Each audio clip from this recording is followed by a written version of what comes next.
नमस्कार, स्वागत आहे तुमचं आजच्या या व्लॉगमध्ये। आजच्या व्लॉगमध्ये स्वरूपचं बर्थडे सेलिब्रेशन आणि त्यापूर्वीची तयारी तुम्हाला बघायला भेटणार आहे।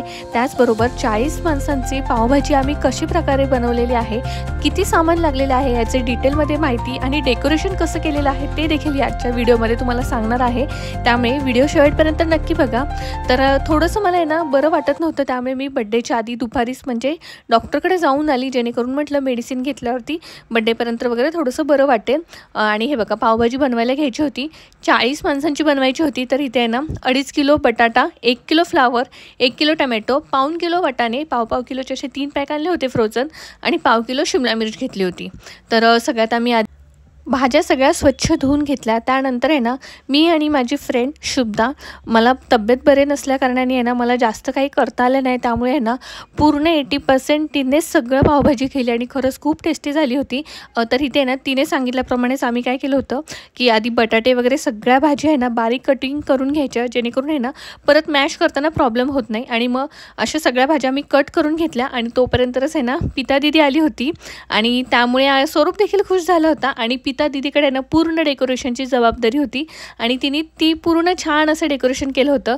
तर इथे शिशाला भूक लागली होती म्हणून माऊ तिला चारत होती आणि मला बरं नव्हतं वाटत म्हणून ती बोली तू थोड्या वेळती रेस्ट कर, म्हणजे मी थोडा वेळ तिला चारते। आणि इथे ना भाज्या आम्ही कुकरला लावल्या होत्या, तर एक 5 लिटरचा कुकर आणि एक 7 लिटरचा कुकर।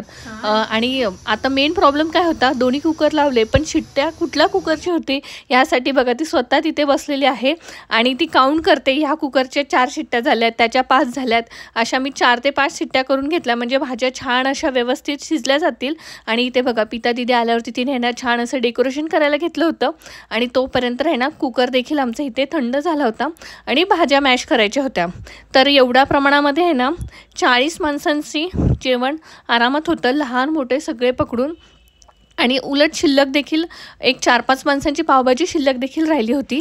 तर ह्याचा आहे ना डिटेल व्हिडिओ, भाज्या कशा निवडायच्या, कुठल्या घ्यायच्या बटाटा पावभाजीसाठी, त्यावरती देखील मी एक पूर्ण व्हिडिओ करणार आहे, नक्की बघा।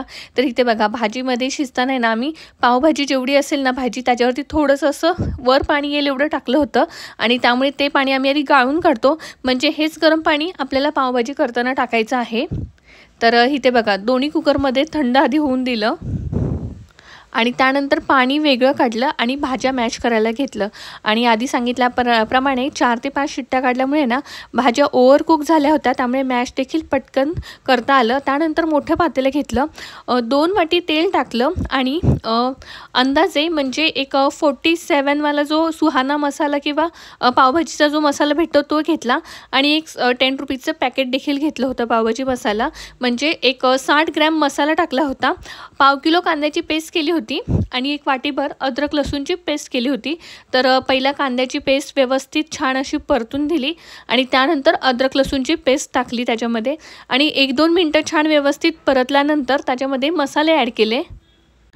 आता 1 वाटी पावभाजी टाकल्यानंतर मी सेम वाटीने म्हणजे टेबलस्पूनने 4-5 टेबलस्पून होतील, 5 टेबलस्पून कश्मीरी लाल मिरची पावडर टाकली तेलामध्ये, त्यामुळे ना कलर छान येतो।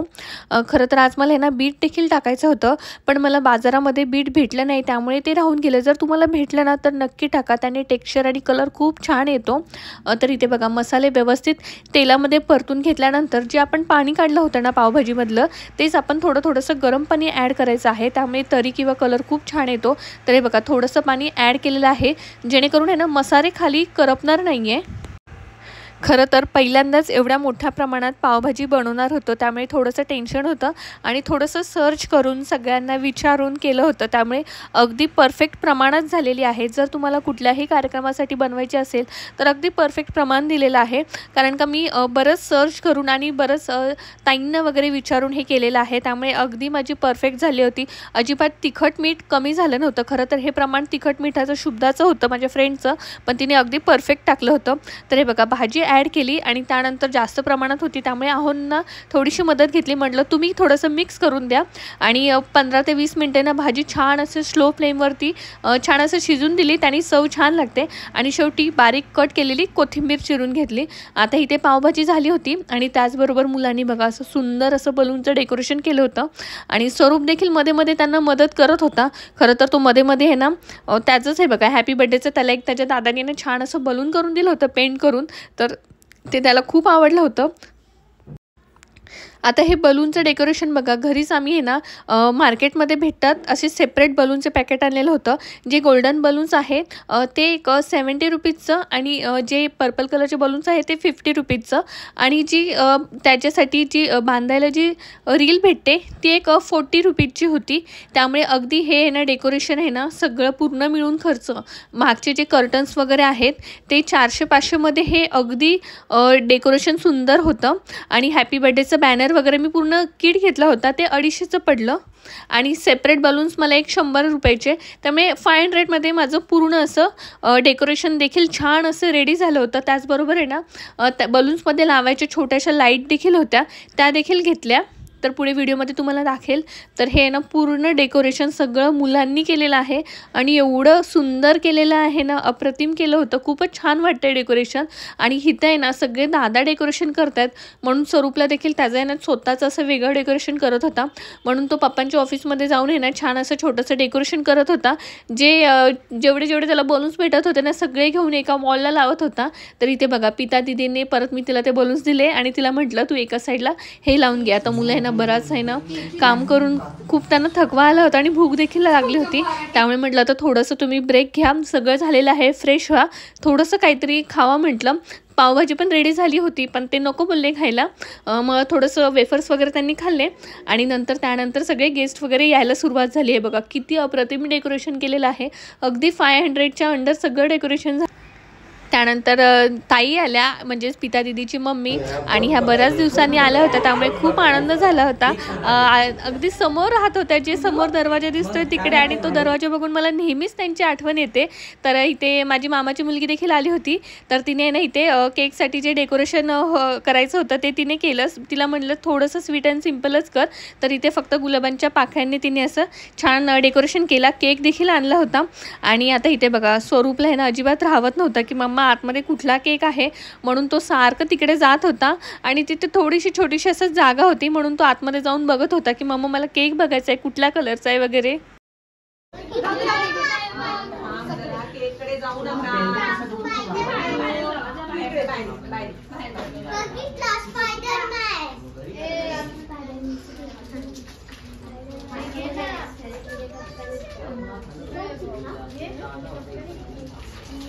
कोणी ओपन केलं? मम्माने केलं? खरं सांग. मम्मा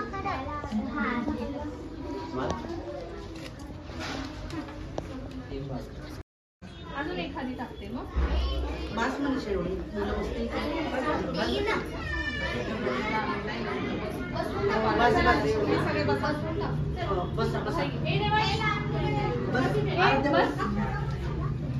कधी एकदाचं ते केक वरचं कव्हर ओपन होणार आणि ते सेजल म्हणून तो थांबला.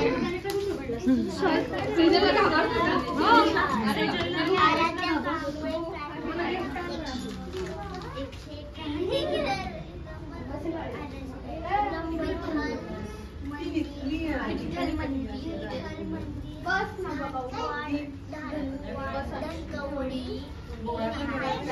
ते बघा ह्याची बहीण आयुषीची बहीण कुठे रे? सॉरी. मोठी झाली.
तर केक कटिंग करायचा होता. सगळ्यांनी अगदी छान ओवाळून घेतलं, छान छान गिफ्ट दिले, त्याला छान शुभेच्छा दिले आणि त्यानंतर इथे केक कट करायला घेतला.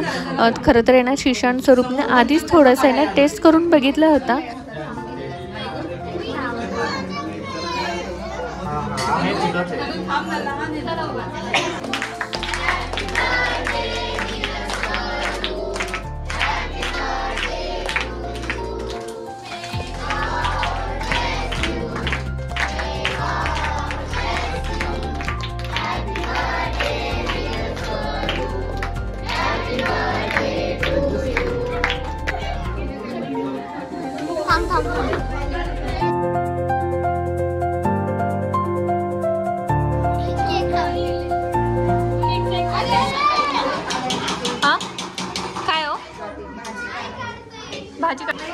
खरं तर बड्डे करण्यापूर्वी ना खूप टेन्शन आलं होतं की मला जमेल का, शिशा वगैरे रडेल, त्यामुळे ना असं खूप टेन्शन होतं की एवढ्या लोकांचं जेवण पावभाजी जरी असली तर म्हटलं बनवता येईल का आपल्याला परफेक्ट, आणि त्यानंतर पुढे जेवण वगैरे वाढायला. पण सगळ्यांनी एवढी मदत केली ना. आज माझं घरातले फॅमिली मेंबर कोणीही नव्हतं, पण मला अजिबात कोणीसुद्धा अशी जाणीव करून दिली नाही आहे की माझ्या घरातलं कोणी नाही आहे. कारण का आमच्या बिल्डिंगमधले आम्ही सगळं असं एकत्र फॅमिलीसारखं राहतो ना, त्यामुळे सगळ्यांनी मुलांनी छान डेकोरेशन केलं होतं आणि सगळ्या ताईंनी असं छान जेवण वगैरे मुलांना वाढलं. पटापट सगळं असं मस्त कार्यक्रम झाला, छोटा का होईना. तर इथे बघा मुलांना ना बाहेर सोफा टाकून दिला होता, तर मुलं देखील जे गिफ्ट्स आणले होते मुलं देखील छान एन्जॉय करत होते. कारण का बड्डेला आहे ना लहान मोठी मुलं असल्याशिवाय एन्जॉय केल्यासारखं आहे ना असं बड्डे वाटत नाही. एकीकडे आमचं जेवण चालू होतं, मुलांचं जेवण झाल्यानंतर आम्ही देखील जेवण करायला घेतलं. तर इथे आहे ना ताईंनी ना पटकन असे पाव वगैरे गरम करून घेतले आणि लगेच आम्ही सगळ्यांना जेवण वाढायला घेतलं. आणि इथे बघा स्वरूपनी आहे ना अजिबात पावभाजी खाल्ली नाही आहे. त्याला फक्त गिफ्ट्स काय आणले, त्यांनी चॉकलेट वगैरे कोणी काय आणलेले ते सगळे फोडून त्यांनी ते खात होत बसलेला आणि जरासुद्धा त्यांनी पावभाजी टेस्ट केली नव्हती. तर इथे शिशा पप्पांबरोबर अगदी गुणी बाळासारखी बसलेली आहे, पप्पा मला चारा म्हणून. कारण का स्वरूप ऐकत नाही आहे, त्याला फक्त त्याचे फ्रेंड्स आणि एवढा खुश होता. खरं तर मला सुरुवातीला थोडंसं टेन्शन होतं की पावभाजी कमी पडायला नको, शिल्लक राहिली तरी चालेल पण कमी पडायला नको. आणि ती अगदी परफेक्ट प्रमाणात म्हणजे पुरून उरली असं झालं होतं की त्यानंतर देखील 4-5 माणसाची देखील सगळ्यांचं जेवण झाल्यानंतर पावभाजी उरली होती. ह्याचं एक समाधान होतं की म्हणजे कुठलाही कार्यक्रम असला ना तर वाटीभर जेवण शिल्लक राहिलं पाहिजे, म्हणजे थोडंसं समाधान असतं की कमी पडलं नाही आहे. आणि जर कमी पडलं की आपल्याला सतत ते टेन्शन असतं की आपण एवढा कार्यक्रम केला वगैरे, कुठलाही कार्यक्रम असो, आणि थोडं कमी पडलं की सारखं टेन्शन येतं, अरे ह्यांना जेवण कमी पडलं आणि आपला कार्यक्रम म्हणजे थोडं चुकल्यासारखं वाटतं. तर आज ते समाधान होतं की म्हणजे परफेक्ट प्रमाणात झाली आणि त्याचबरोबर तिखट मीठ चव देखील चांगलीच होती. तर जेवण झाल्यानंतर सगळ्यांबरोबर फोटो काढले, कारण काय ना केक जरा उशीर आला होता, त्यामुळे ना सगळ्यांबरोबर असे फोटोज काढायचे राहून गेले होते. सगळे फॅमिली फ्रेंड्स वगैरे आमच्या बिल्डिंगमधली छोटी मोठी मुलं सगळ्यांबरोबर फोटो काढले. तर इथे स्वरूप फक्त खेळण्यामध्ये बिझी होता. आणि आता इथे मी काय बोलणार आहे ते नीताताईंनी आधीच सांगितलेलं आहे की फोटो सगळे काढायला थांबलेले आहेत आणि शिशा कशी गोल गोल फिरते. तर बघा तेच मी बोलणार होते आणि ताईंनी ना फोटोमध्ये आणि व्हिडिओमध्ये आधीच सांगितलेलं आहे.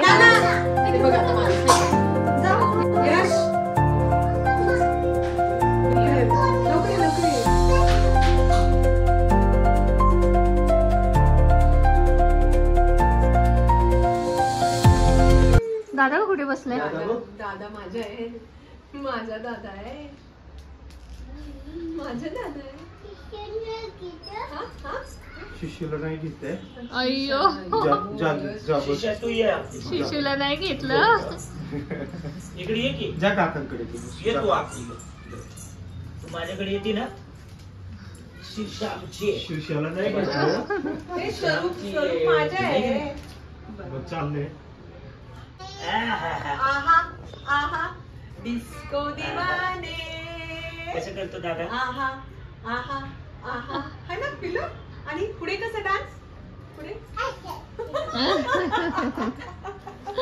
कसं रे दाखव, डिस्को दिवाने दाखव. दादा कसं करतो?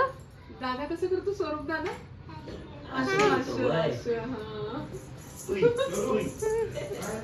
तू जाते मग तू उद्या ये. हा दादाला जाऊ दे, दादाला जाऊ दे. जाऊ दे दादाला. तू पण येणार ना? हा चला हा चला. निघाले सगळे. मग विसरली नाही ती मला. हा खरंच आहे. दादाला घेऊन जाऊ. मला बी. कसलं म्हणजे जीव म्हणायचं रे दोघांचं. जाऊ मी पिलू.